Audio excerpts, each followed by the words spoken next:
Olá, tão bom nós estarmos juntos, você não acha?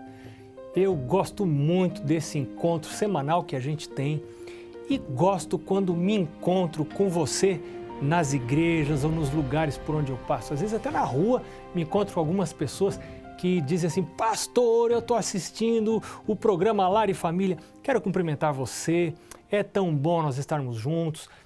Se você está assistindo esse programa, isso me diz que você tem interesse, como eu também tenho, em crescer no conhecimento da Palavra de Deus, em basear a sua vida nestes critérios aqui que estão na sua palavra, para viver a vida em família, dentro do reino de Deus, debaixo do domínio da sua palavra. Isso é tão bom, mas isso dá trabalho. A gente precisa estudar, a gente precisa ler, a gente precisa pesquisar a palavra de Deus todos os dias, a gente precisa formar rotinas, hábitos de ler a Bíblia todos os dias. Se você gosta de ler, você já vai ter alguma facilidade a mais. Se você não gosta de ler, eu vou dizer para você o que meu pai disse para mim: goste. O nosso gosto pode ser uma escolha, você pode escolher do que gostar. E o gosto da leitura, ele é formado pela prática. Quando você começa a ler, quando você começa a estudar, este gosto vai se formando pela prática. É uma lei do funcionamento do nosso cérebro de que ele se adapta com aquilo que está familiarizado. Então, se você se familiariza com a leitura, com o estudo da Palavra de Deus, o seu cérebro vai se familiarizando com isto e vai apreciando isto. Agora, claro que o estudo da Bíblia não atende ao nosso gosto natural. Eu não tenho gosto natural por leitura da Bíblia. A Bíblia não tem figurinha, não tem videozinho, não dá para fazer assim, nem digitar, nem fazer assim. Então não é um WhatsApp, né? Não é Facebook. É Bíblia, é palavra de Deus, tem verdades profundas que exigem meu raciocínio, tem palavras profundas que exigem meu pensamento, meu exame pessoal. Algumas dessas verdades me agridem, claro que me agridem porque eu sou pecador. Então, se não me agredissem, não me tirariam do meu estado. Então, é duro o processo de levar alguém do pecado para a santidade. Minha gente, é um processo dolorido, porque eu escolheria permanecer no pecado, é mais confortável. É mais confortável viver como sempre vivi, mas conforme eu vou lendo a palavra de Deus, eu vou estudando, eu vou sendo confrontado com isto aqui, então eu vou crescendo, eu vou tendo a oportunidade de confessar a Deus os meus pecados, eu vou tendo o privilégio de enxergar algumas coisas que eu não enxergava antes e pedir a Deus uma mudança de coração, não só mudança de ações. Isso é muito importante, não só mudança de atitudes, de ações, mas mudança de coração. Mas por que eu estou apontando aqui se o coração é aqui? Claro, porque na linguagem bíblica, o coração seria a sede dos sentimentos. A gente sabe que isso não está no coração físico, isso está na nossa mente. Então, claro, eu preciso de uma mudança de mente, de uma mudança de coração. E este é um processo mais ou menos traumático, que só pode ser realizado através do Espírito Santo. Agora, o Espírito Santo opera na minha vida quando eu permito, quando eu peço, quando eu sou submisso, quando eu sou obediente, quando eu não sou rebelde, quando eu aceito, quando eu não me acho, quando eu acho a Deus, eu penso que Ele é e eu não sou. Ele é grande, eu sou pequeno. Ele sabe, eu não sei. Ele conhece caminhos melhores. Ele tem soluções melhores para a minha vida, para os meus problemas relacionais, para os meus problemas físicos. E às vezes os problemas relacionais estão ligados a problemas físicos. Não é o assunto de hoje, mas maus hábitos físicos, falta de cuidado para com a minha saúde, falta de cuidado para com o meu sono, por exemplo, pode levar... Isso tem pesquisas exaustivas aí mostrando o resultado da privação do sono para os relacionamentos. eu vou me tornar uma pessoa mais zangada, mais irada, falta de tolerância. Tem muita gente intolerante, é intolerante porque não dorme. Não dorme, deixa celular do lado da cama. A sua casa tem estacionamento de celular? Tem que estacionar o celular longe da cama. Porque senão a sua tentação de ficar facebookando, whatsappizando, né? Aí vai ser muito grande. E alguns deixam ainda mensagens para serem recebidas de modo audível no seu celular. Quem que dorme desse jeito? Ou com vibração? Não dorme. Celular fica lá longe. Lá na minha casa, o celular fica na cozinha. Longe, é um corredor enorme. Não escuto tocar. Tem que dormir. E ainda assim eu tenho alguma dificuldade para dormir. Então você imagina com o celular ao lado. Privação do sono vai produzir problemas relacionais. Então, como está aí seu relacionamento familiar? Como está a sua saúde? O estudo da palavra de Deus me ajuda. Então agora eu faço outra pergunta. Como estão os seus hábitos de estudo da palavra de Deus? Você já determinou um horário? Você já determinou um horário para acordar e ir à presença de Deus? Para estudar a Bíblia? Ainda não? Então, o que impede você de agora, nesse momento, escolher um horário? Determinar um horário. Com Deus. Ore a Deus. Faça uma escolha. Ninguém vai planejar a sua vida por você. Ninguém vai planejar a minha vida para mim. Meu pai dizia para mim, filho, se você não planejar a sua vida não vai ter planejamento, ou outra pessoa vai planejar de um jeito que você não queira, ou você vai deixar a sua vida ser planejada pelas circunstâncias. Então, pela graça de Deus, tome a vida nas suas mãos e coloque nas mãos de Deus e diga, meu Deus, que horas eu preciso me acordar para ir à tua palavra, para ser transformado, para poder conviver com as pessoas lá de casa. Porque eu penso que eles são o problema. Eu penso que as pessoas lá da minha casa, meus filhos, meu cônjuge, eles são o problema. Mas nós estivemos estudando no programa anterior, nos dois últimos programas, nós estivemos estudando, vendo o que Jesus diz. Jesus diz, meu filho, antes de você querer tirar o cisquinho do olho do seu próximo, você precisa tirar a trave do seu, que está no seu olho.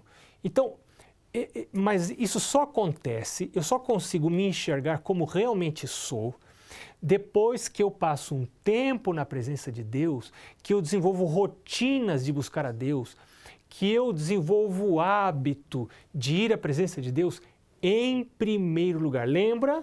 São Mateus capítulo 6, verso 33, Jesus diz, mas buscai, pois, em primeiro lugar o reino de Deus e sua justiça, e a todas estas outras coisas vos serão acrescentadas.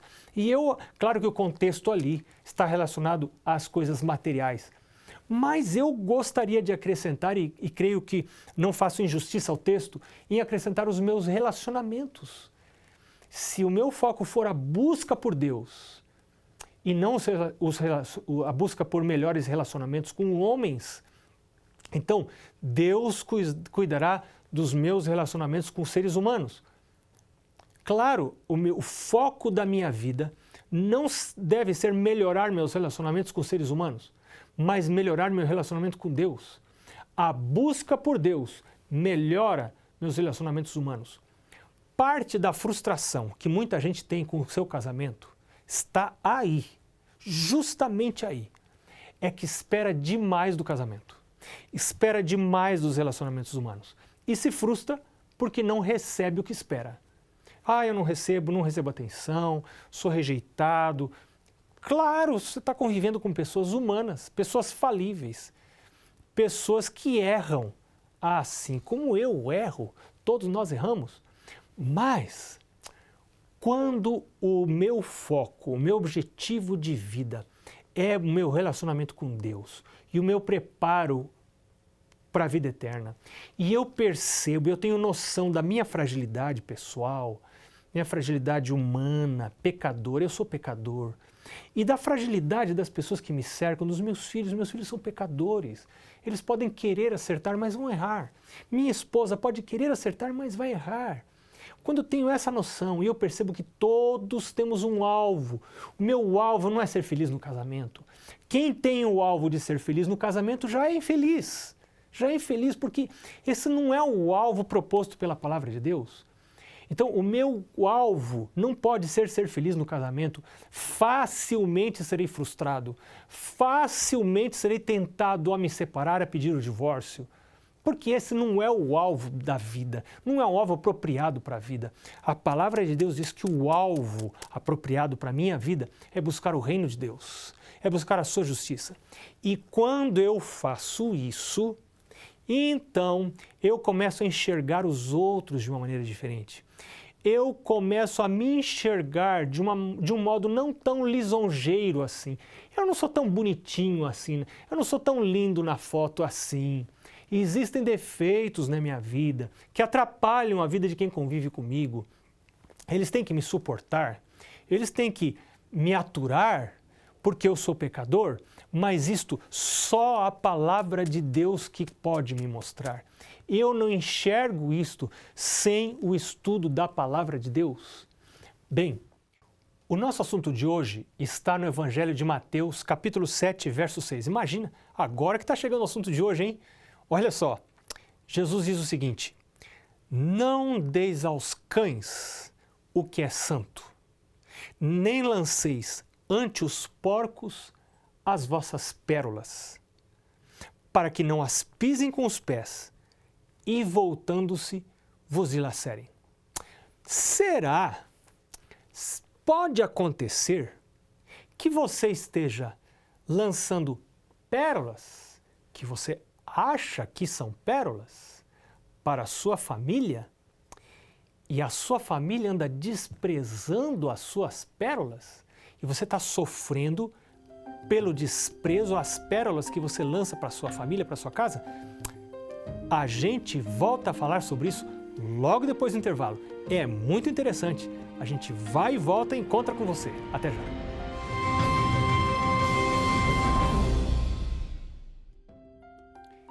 Que bom que você está de volta. Vamos à palavra de Deus. Lembra do texto? Jesus dizendo, no Evangelho de Mateus, capítulo 7, o verso 6. Nós estamos já numa série de programas sobre o Sermão da Montanha, o mais longo discurso de Jesus. E eu creio que será a mais longa série desse programa Lar e Família.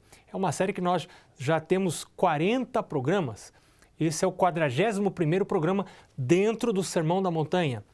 Existem verdades muito preciosas aqui.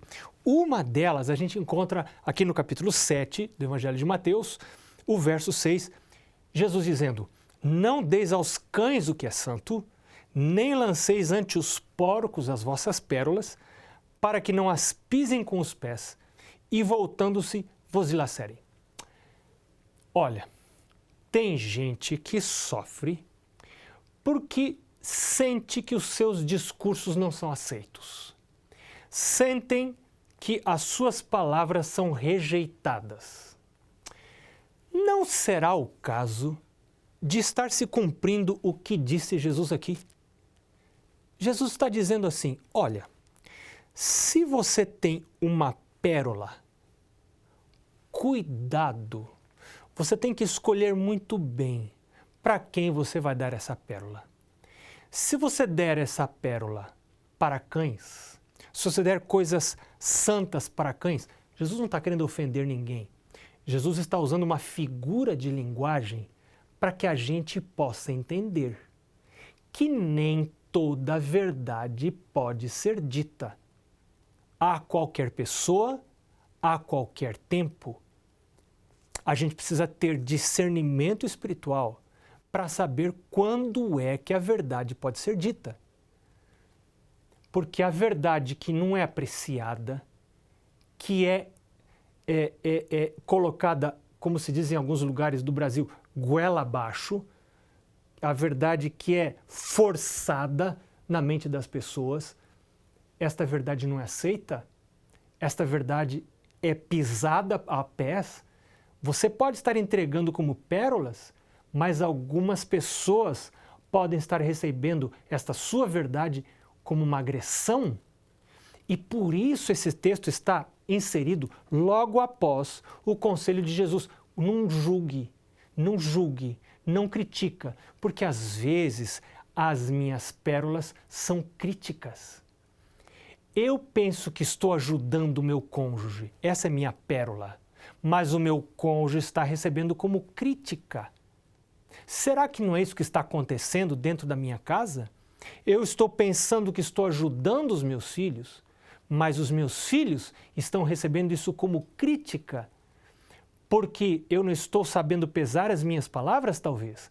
Eu não estou sabendo a hora de falar. Eu não estou sabendo a maneira de criar interesse ou necessidade para o que eu vou falar. E então, as pessoas que me cercam não recebem as minhas pérolas como pérolas. Eu penso que são pérolas, mas as pessoas recebem como abuso, como agressão. E você sabe que o abusador não tem só abusador sexual, tem pessoas que são abusadas. São pessoas que praticam o abuso emocional, o abuso através de palavras. O abusador não sabe o que é abusador. Poucas vezes ele vai se reconhecer como abusador. Ele acha que ele está fazendo um benefício para o filho, criticando. Sabe, existem pessoas que o seu discurso é negativo o tempo todo, mas ele pensa que são pérolas. Ele acha que são pérolas. Jesus está dizendo aqui, não dê pérolas aos porcos. Não entregue coisas santas para cães. Jesus não está querendo ofender, eu já disse agora há pouco, isso é uma figura de linguagem que a gente deve entender dentro desse contexto aqui, espiritual. Agora, pode ser que eu estou falando com alguém que convive com um cônjuge não convertido.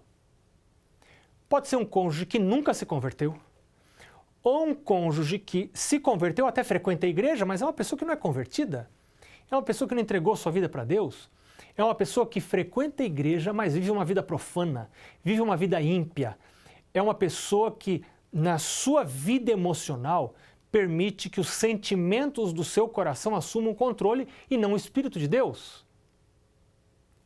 E eu pergunto para você, adianta alguma coisa você falar para essa pessoa? Adianta você jogar as suas pérolas? Então tem gente tentando converter os outros com um discurso dentro de casa. Espera um pouquinho. Com os filhos deve haver discurso. A palavra de Deus diz isso. Lá em Deuteronômio fala isso. Inculcarás, falarás assentado, deitado, entrando, levantando, saindo. Com filhos discurso, mas com cônjuge a gente não ensina com discurso. As nossas pérolas têm que ser entregues de uma outra maneira. Não queira jogar pérolas para quem não as quer receber. Eu quero convidar você para ler comigo 2 textos. O primeiro deles se encontra no livro de Colossenses, capítulo 4, versos 5 e 6. Vamos lá, em Colossenses, capítulo 4, versos 5 e 6.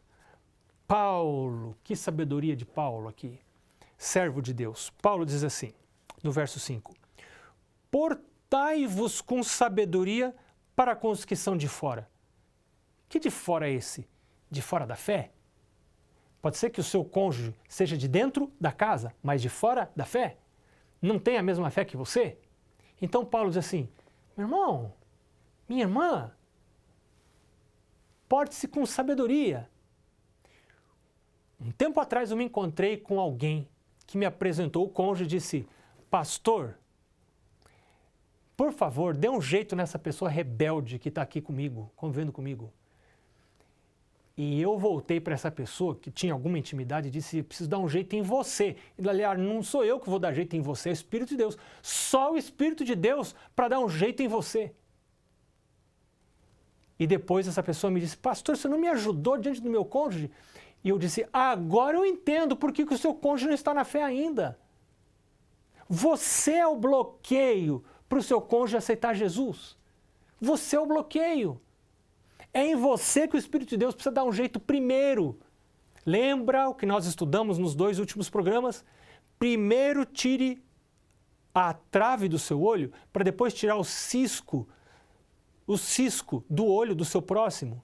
Então, se eu permito um espírito de crítica, um espírito mordaz, um sentimento de que eu sou superior a você, só porque eu estou na igreja e você não, então eu sou melhor do que você, eu sou mais santo do que você, Deus não aprova esse tipo de atitude. E ninguém nunca conseguiu levar a outra pessoa a Cristo, a Jesus, através da crítica. Jamais, jamais. Não é dessa maneira. Nem tudo que a gente pensa a gente pode falar, nem tudo que a gente pensa é apropriado para ser falado. Então, algumas vezes o silêncio é ouro. Então, Paulo diz aqui em Colossenses, capítulo 4, verso 5, portai-vos com sabedoria para com os que são de fora. Aproveitai as oportunidades. E aí no verso 6 ele diz algo que para mim é muito precioso e deve ser para você, se você pensa que convive com um cônjuge que não é convertido, seja ele da igreja ou não. Tem muita gente na igreja que não é convertida. Está na igreja por conveniência, está na igreja porque aprecia o círculo social formado pela igreja, mas não é uma pessoa convertida, não é uma pessoa que entregou a sua vida à ação do Espírito Santo. Então, Paulo diz assim, para você que convive com gente assim, a vossa palavra seja sempre agradável, temperada com sal, para saberdes como deveis responder a cada um. Então a pergunta que eu tenho que fazer para mim mesmo, será que minha palavra é sempre agradável, sempre temperada com sal? As pessoas quando me ouvem, mesmo quando eu preciso, pela minha função paterna, por eu ser pai, ou ser mãe, ou estar dirigindo uma empresa, ou ser um líder da igreja, eu eventualmente preciso corrigir alguém. Preciso, como disse Jesus, se teu irmão pecar, vai falar com ele. Preciso falar com a pessoa. Mas será que essa minha palavra é sempre agradável?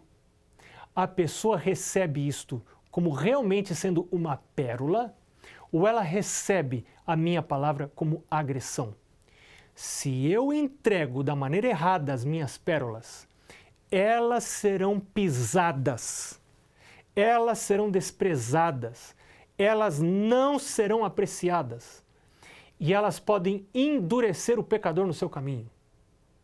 Porque quando você é uma pessoa crítica, quando eu sou uma pessoa crítica, uma pessoa ferina, uma pessoa mordaz, uma pessoa inconveniente, se essa outra pessoa se convertesse, ela estaria dando o braço a torcer para mim e não para o Espírito de Deus. Então isso endurece a pessoa. Só um milagre de Deus para levar à conversão de um cônjuge, de uma pessoa que é crítica, que vive criticando, que vive dizendo, se você não se converter, a mão do Senhor vai pesar sobre você. Olhe o juízo. Guarde o sábado, você está transgredindo o sábado, você é pecador, vai se perder. Como é conviver com uma pessoa desse jeito? Você não honra a Deus? Você não vem participar do culto com a gente? Olha os seus filhos, você vai perder os seus filhos porque você não quer fazer o culto? Você não vai à igreja conosco? Você vai ficar fora do céu por não estar na igreja conosco? Veja, imagine um cônjuge conviver com uma pessoa dessa maneira, com um temperamento, com um caráter como esse. Se ele um dia aceitar-se vir para o lado de Jesus, estaria dando o braço a torcer para essa pessoa que é extremamente inconveniente. Então a palavra de Deus, que é o conselho de Deus para mim hoje diz, e o outro texto vai ficar para outro programa, eu disse para você que ia ler 2 textos, o outro vai ficar para outro programa. Diz assim, a vossa palavra, Colossenses 4, 6, seja sempre agradável, temperada com sal, pouco sal, gostosa, para saberdes como deveis responder a cada um. Sua palavra é temperada? Sua palavra é agradável? Eu quero pedir hoje que o Espírito de Deus me faça uma pessoa agradável, me faça uma pessoa conveniente, uma pessoa atraente, não fisicamente, mas espiritualmente atraente, moralmente atraente. Que o Senhor Jesus te abençoe, que o Senhor Jesus abençoe a sua família, que através das suas palavras, da sua vida, a sua família seja abençoada e alcançada para Jesus. Um abraço, a gente se vê no próximo programa.